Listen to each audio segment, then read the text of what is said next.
अस्सलाम वालेकुम जी dear students. आज जो हम टॉपिक स्टार्ट करने जा रहे हैं कि हम पार्टनरशिप में profit and loss appropriation account कैसे बनाएंगे। देखिए स्टूडेंट, बेसिकली हम फाइनल अकाउंट ऑलरेडी पढ़ चुके हैं। पार्टनरशिप का ट्रेडिंग प्रॉफिट एंड लॉस जब हम बनाते हैं तो इसे हमें ग्रॉस प्रॉफिट और नेट प्रॉफिट मिलता है। वो जो नेट प्रॉफिट होता है उसको हम profit and loss carry down भी बोलते हैं। उस प्रॉफिट को हम यहाँ लाते हैं। Profit, trading profit and loss से हमें नेट प्रॉफिट मिलता है, उसको हम यहाँ लाते हैं। इंटरेस्ट ऑन ड्राइंग्स जो होता है उसको हम यहाँ लिखते हैं। पार्टनर कैपिटल, पार्टनर की अगर सैलरी है तो डेबिट में, कमीशन है तो डेबिट में, इंटरेस्ट ऑन कैपिटल है तो डेबिट में। अगर किसी किसी भी expenses pertain to any partner, वो भी डेबिट में। फिर हम क्या करेंगे, इन दोनों को ऐड करेंगे स्टूडेंट्स, और इन सारों को बीच में से माइनस, तो ये आंसर आ जाएगा। और फिर इसको हम पार्टनर्स की रेशियो के मुताबिक डिवाइड कर लेंगे। हर पार्टनर की रेशियो के मुताबिक क्या कर लेंगे, डिवाइड कर लेंगे। स्टूडेंट्स एक चीज आपने याद रखनी है, पार्टनर जो होता है वो पैसा इन्वेस्ट करता है, और जो पार्टनर की सैलरी होती है वो उसमें ऐड हो जाती है। कमीशन उसके इन्वेस्ट करता है तो उसको कैपिटल बोलते हैं। जो पार्टनर होता है वो पैसे इन्वेस्ट करता है बच्चों, तो वो उसको हम उसका क्या बोलते हैं, कैपिटल बोलते हैं। तो वो उसके मतलब कैपिटल जो होता है बेसिक इन्वेस्टमेंट होती है किसी भी पार्टनर की। स्टूडेंट्स, जो कैपिटल होता है वो किसी भी पार्टनर की बेसिक इन्वेस्टमेंट होती है। अब देखिए ना, उसने सैलरी अर्न की तो ये उसकी कैपिटल में ऐड हो जाएगी, कमीशन उसके कैपिटल में ऐड हो जाएगा, इंटरेस्ट ऑन कैपिटल ऐड हो जाएगा। ठीक है। और इसके अलावा अगर बस ये तीनों चीजें ऐड हो जाएंगी, और अगर ड्राइंग्स हैं तो वो उसके कैपिटल में से माइनस हो जाएंगी।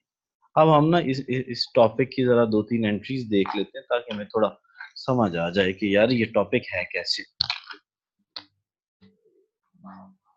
जैसे कि मैं आपको सैलरी की एंट्री कर देता हूँ, journal entry, profit and loss appropriation account.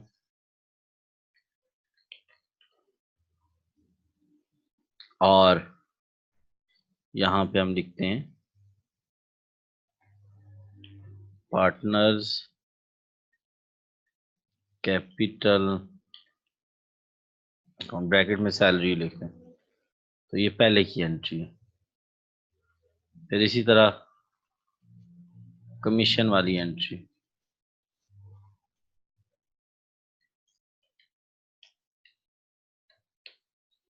फिर इसी तरह इंटरेस्ट ऑन कैपिटल वाली एंट्री।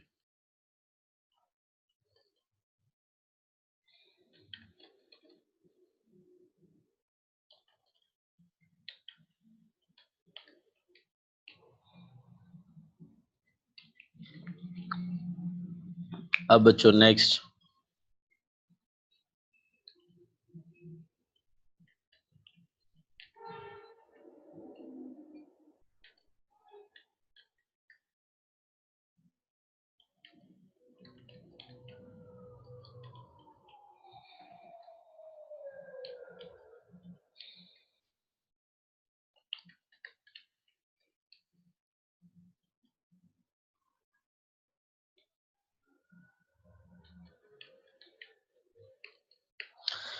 ये बच्चों मैंने सारी एंट्रीज कर दी हैं। पहले सैलरी की एंट्री क्या होगी, इसकी क्या होगी, और ये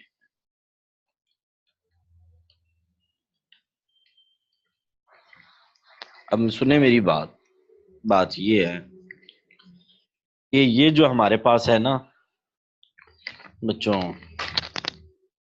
अब अगर मुझे किसी भी पार्टनर का अकाउंट बनाना है, किसी भी पार्टनर का क्या बनाना है बच्चों, अकाउंट बनाना है, तो मुझे उसके लिए क्या करना पड़ेगा वो मैं आपको बता देता हूँ। एक पार्टनर, तो जब भी हम किसी पार्टनर का, पार्टनर्स कैपिटल अकाउंट, यहां हम लिखेंगे कैश अकाउंट जो इसने इन्वेस्ट किया।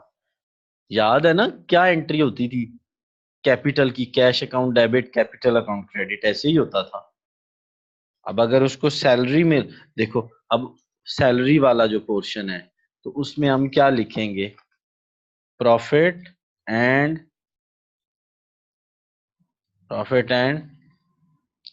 लॉस एप्रोप्रिएशन अकाउंट, ब्रैकेट में इसी तरह सैलरी डाल दो।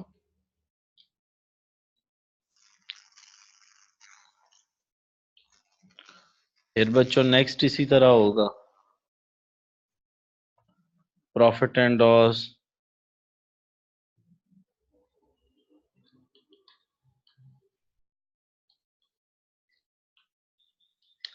फिर बच्चों नेक्स्ट इन ड्राइंग्स और इंटरेस्ट ऑन ड्राइंग्स दोनों आएंगे, ठीक है, बल्कि नीचे और आ सकता है।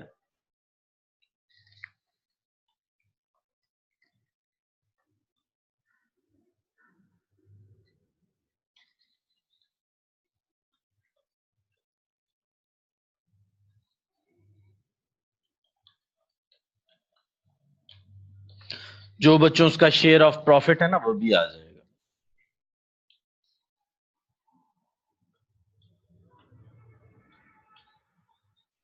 लेंगे डेबिट में क्या आ सकता है, इसके डेबिट में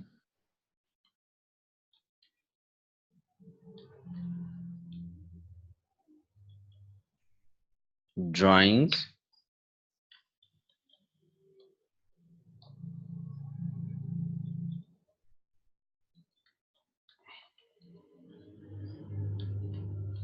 इंटरेस्ट ऑन ड्राइंग्स,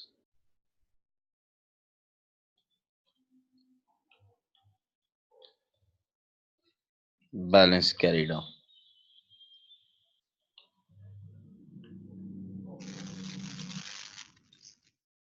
ये आ गया जी, ये इस तरह।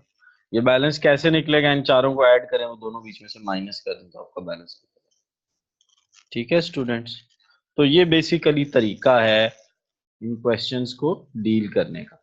ये मैं हैंडआउट्स आपको भेज देता हूँ सारे, उम्मीद आपको समझ आ जाएगी। अच्छा जी, फिक्स्ड और फ्लक्चुएटिंग कैपिटल में क्या फर्क होता है। ठीक है जी, फ्लक्चुएटिंग ये मैंने जो बनाया है आपके सामने, ये फ्लक्चुएटिंग कैपिटल है। ये क्या बनाया है, फ्लक्चुएटिंग कैपिटल। अगर आप कैपिटल को अलग कर दें और बाकियों को अलग कर दें तो ये आपका क्या बन जाएगा, कैपिटल को अलग कर दें, यानी इनको अलग कर दें, ये बस, ये देखें ना, इनको अलग कर दें और इनको अलग कर दें। अलग से आप क्या बनाएंगे स्टूडेंट्स, अलग से एक अकाउंट बनाएंगे जिसका नाम रखेंगे पार्टनर्स करंट अकाउंट। जिसका नाम क्या रखेंगे, पार्टनर्स करंट अकाउंट।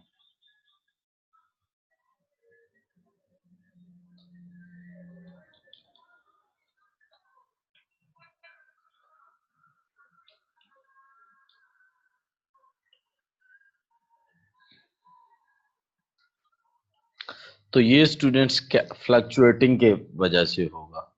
उम्मीद आपको समझ आ गई होगी। अच्छा, नेक्स्ट स्टूडेंट्स, बाज औकात ऐसे होता है कि पार्टनर एग्री हो जाते हैं to share the profit. If capital of the partner are fix, profit would be divided in the fixed capital ratio. However, the capital of the partner are fluctuating, then the drawings and obligation to the partner must be taken into the consideration to determine the capital ratio. The weighted average with the reference has to be weights. बच्चों एक हम निकालेंगे capital ratio, ठीक है, एक नया concept मैं बता देता हूँ आप लोगों को, कैपिटल रेशियो। इसके निकालने की मेन वजह क्या होती है, देखो कैपिटल जितना इन्वेस्ट हुआ है क्या वो उतना ही रहेगा, नहीं। कैपिटल रेशो निकालने की मेन रीजन क्या है, कैपिटल रेशो निकालने की मेन रीजन ये है कि कैपिटल जो है वो फ्लक्चुएट होता है।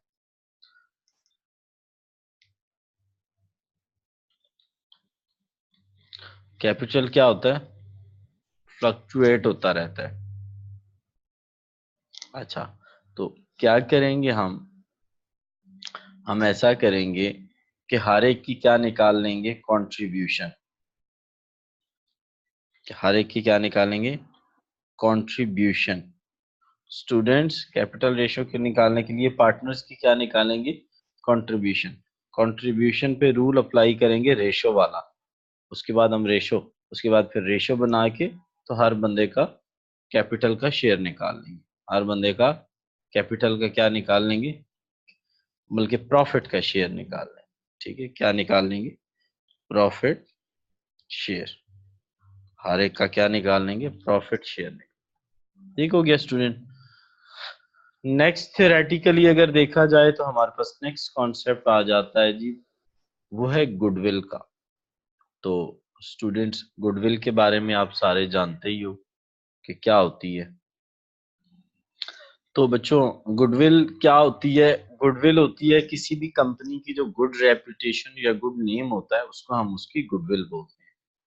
और हमेशा गुडविल का एडवांटेज होता है, यार आप एक एग्जांपल दे लो, अगर आप किसी भी अच्छे स्कूल में पढ़ते हो तो they are charging much more money than any ABCC school, and the reason is just one, which is, यार बड़ी सादी सी रीजन है, और वो क्या है कि उसमें उनका नाम है, बस वो अपने नाम के पैसे चार्ज करते हैं।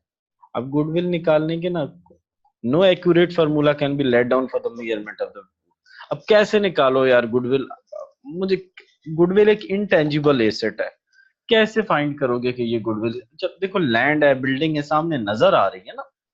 ठीक है, various method are advocated for the valuation of the goodwill, बहुत सारे हैं लेकिन उसमें दो तीन हम पढ़ेंगे। एवरेज प्रॉफिट मेथड, यार सिंपली क्या करोगे, सारे प्रॉफिट को ऐड करोगे नंबर ऑफ ईयर्स पे, तो वैल्यू ऑफ गुडविल आ जाएगी। ठीक है, जैसे ये देखे ना, average profit of the given number of the past years, ठीक है, वो लेंगे multiply by the agreed number in consideration by the value of good.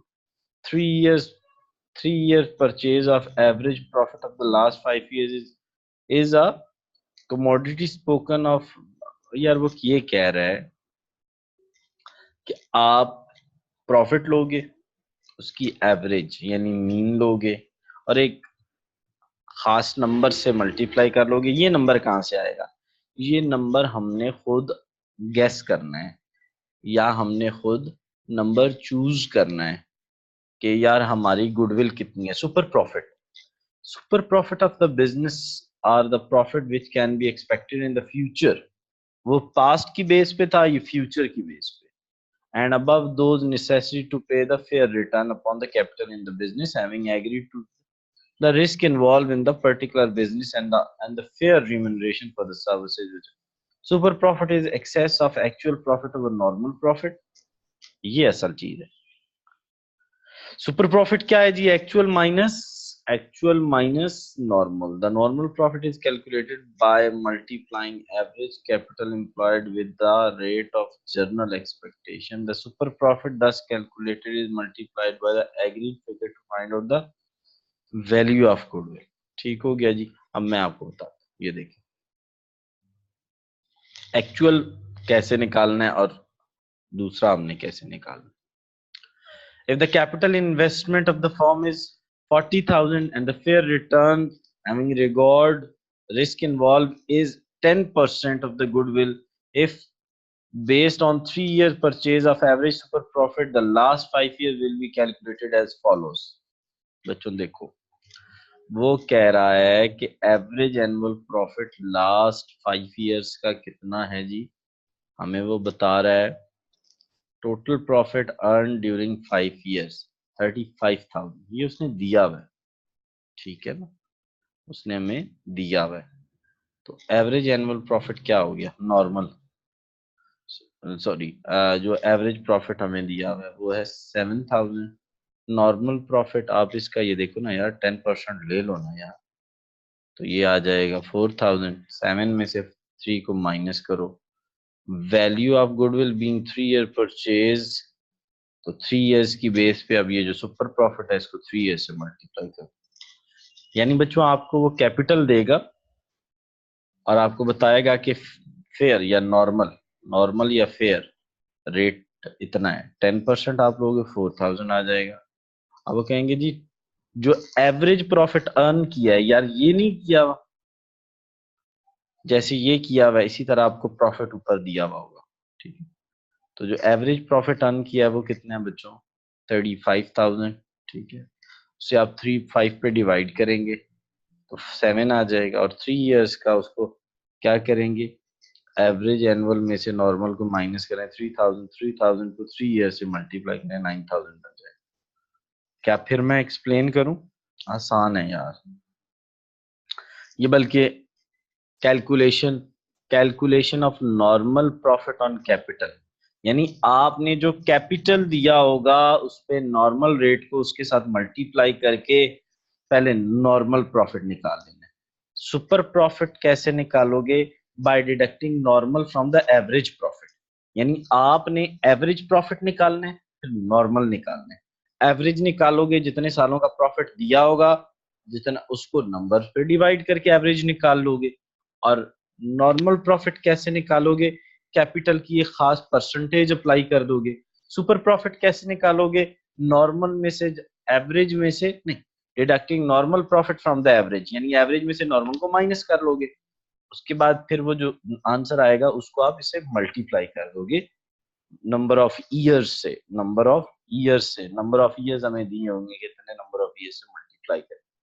तो ये 4 स्टेप्स हैं, एवरेज प्रॉफिट, नॉर्मल प्रॉफिट, आपस में माइनस सुपर प्रॉफिट को एक खास नंबर से multiply. Capitalization method, basically capitalization में the whole value of the business is calculated by capitalization the average or the actual profit, यानी आप ऐसा करेंगे, एक्चुअल प्रॉफिट लेंगे, उसको नॉर्मल रेट पे डिवाइड करेंगे और 100 से जब मल्टीप्लाई करेंगे तो आपके assets, the net assets of the firm are deducted from the value of the business as calculated above, यानी ये आपको बताएगी बिजनेस की वर्थ एक, और जब ये आपके नेट एसेट्स होंगे, जब उन दोनों का डिफरेंस लेंगे तो आपका क्या निकल आएगी, गुडविल निकल आएगी। लेकिन सबसे बेस्ट ये निकाला, the method of valuation of goodwill involve following steps, find out average profit, चलेंगे कर लिया। एवरेज कैसे निकालोगे, प्रॉफिट दिया, नंबर्स पे डिवाइड कर लिया। Capitalise the average profit, capitalise कैसे करोगे, एक्चुअल प्रॉफिट ऊपर लिखोगे, नॉर्मल रेट यानी 10% है 10 नीचे 100 ऊपर, तो कैपिटलाइज द एवरेज प्रॉफिट हो गया। Compute the actual capital employed deducting the outside assets from the total, ठीक हो गया जी। सबसे पहले एवरेज प्रॉफिट हो गया, कैपिटलाइज द एवरेज प्रॉफिट हो गया। अच्छा, this will give the total value of business होगी। Compute the actual capital employed, कैसे कैलकुलेट करोगे एक्चुअल कैपिटल एम्प्लॉयड, यानी यार जो उसने घर में से लगाया है, यार खुद पैसे निकाल के उसने जो लगाया है, ठीक है। Compute the actual capital employed by deducting the outside liabilities from the asset, यानी आपने यार नेट एसेट्स निकालने, assets minus liabilities is equal to capital ही होता है, यार पढ़ चुके हो आप लोग। Compute the value of good by deducting the net assets, ये जो नेट एसेट्स आए हैं इसको टोटल वैल्यू ऑफ बिजनेस में से माइनस करोगे, जो ही माइनस करोगे तो आपका जो आंसर आएगा वो आपकी क्या हो जाएगी, वो आपकी हो जाएगी कैपिटलाइजेशन मेथड से calculation of goodwill, capitalisation method से क्या हो जाएगी, कैलकुलेशन ऑफ गुडविल हो जाएगी। तो रिमेनिंग जो जो 2 4 चीजें रह गई हैं वो इंशाल्लाह हम साथ साथ भी देख सकते हैं, जैसे चेंज इन रेशियो है, रेशियो चेंज होती रहती है with the passage of time, decrease increase होती रहती है। कल से हम इंशाल्लाह क्वेश्चन स्टार्ट करें। Thanks for watching and stay blessed.